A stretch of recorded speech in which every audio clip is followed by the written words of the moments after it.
नमस्कार। कक्षा 12 के हिंदी के शिक्षकों और विद्यार्थियों को सीबीएसई ने 2020-21 के लिए सैम्पल पेपर जारी कर दिया गया है, जिसमें काफ़ी सारे बदलाव किए गए हैं, जिसके बारे में मैं आपको इस वीडियो में जानकारी देने वाली हूँ।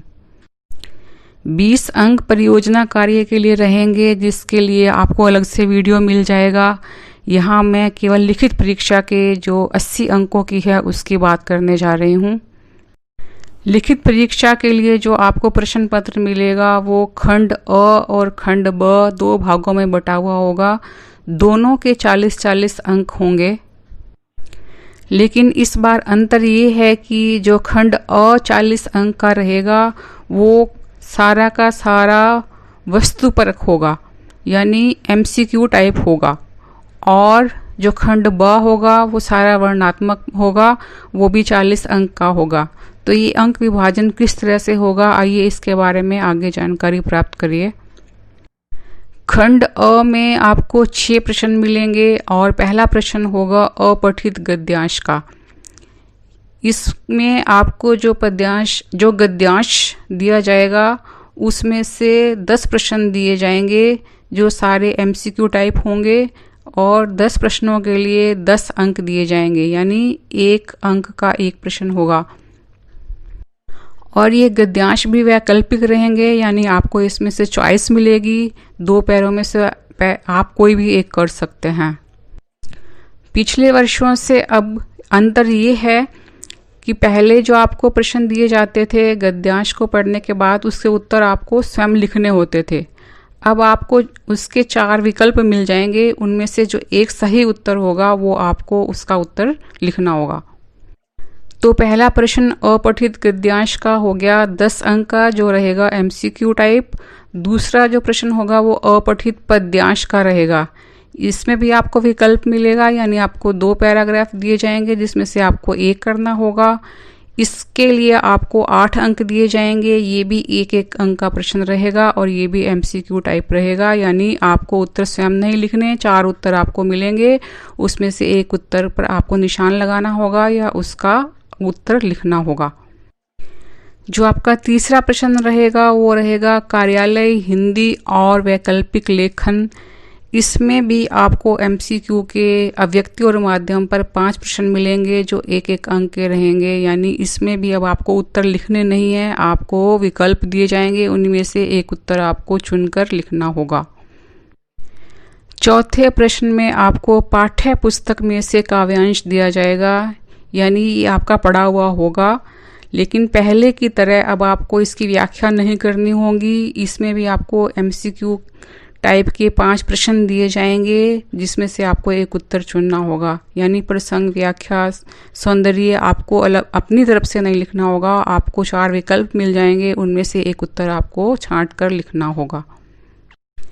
5वां प्रश्न रहेगा, ये भी पाठ्य पुस्तक में से दिया जाएगा, वो होगा गद्यांश का, यानी आपका पढ़े हुए में से आपको 1 पैरा दिया जाएगा। इसमें भी आपको 5 प्रश्न दिए जाएंगे और ये 5 अंकों के होंगे, यानी 1-1 प्रश्न का 1-1 अंक का 1 प्रश्न। ये भी सारा एमसीक्यू टाइप होगा और आपको इसमें भी 100 प्रसंग व्याख्या पहले की तरह नहीं करनी होगी।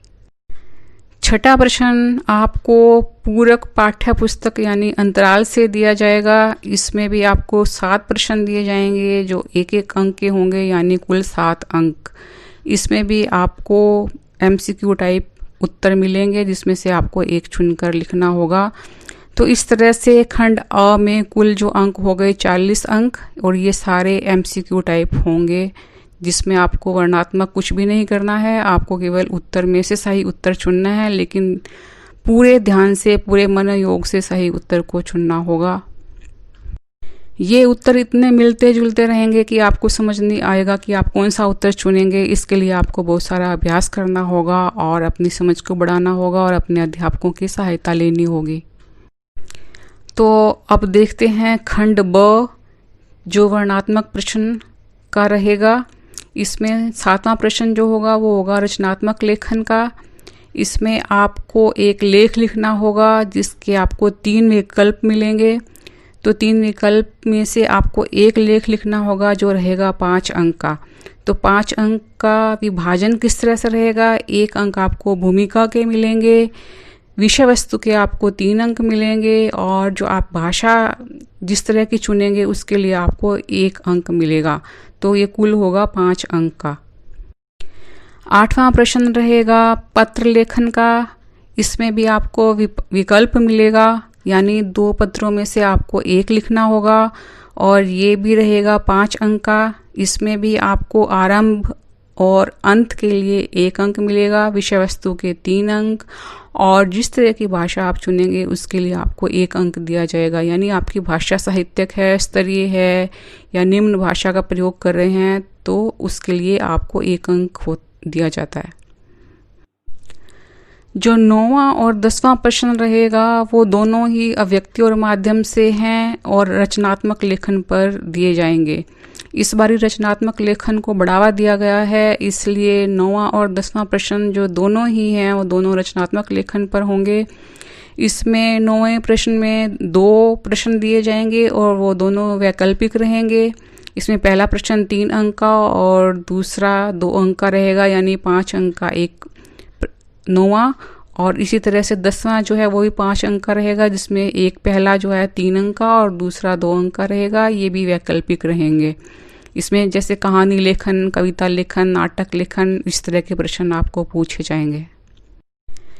आपका 11वां प्रश्न पाठ्य पुस्तक के काव्य भाग से लिया जाएगा, जिसमें आपको 3 प्रश्न दिए जाएंगे। 3 में से आपको 2 करने होंगे। ये आपको 50 से 60 शब्दों में लिखने होंगे और ये 3 अंक के 2 प्रश्न रहेंगे, यानी कुल अंक हो जाएंगे 6। और जो 12वां प्रश्न रहेगा वो भी काव्य भाग पर आधारित होगा। ये आपको 30 या 40 शब्द में लिखने होंगे और इसमें भी आपको 3 में से 2 प्रश्न करने होंगे और ये 2 अंक के रहेंगे, यानी 2 गुना 2 ये 4 अंक हो जाएंगे।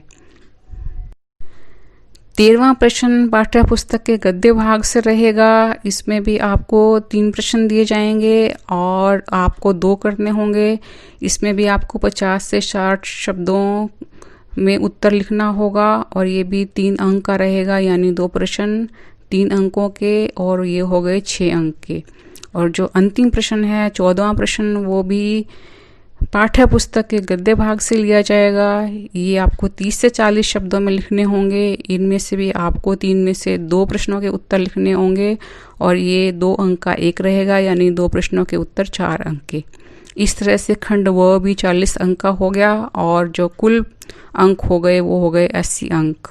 तो मैं आशा करती हूँ आप प्रश्न पत्र के प्रारूप के बारे में अच्छी तरह से समझ गए होंगे और इस पर अपना ध्यान देंगे और अभ्यास करते रहेंगे ताकि आपको परीक्षा में बहुत अच्छे अंक प्राप्त हो सकें।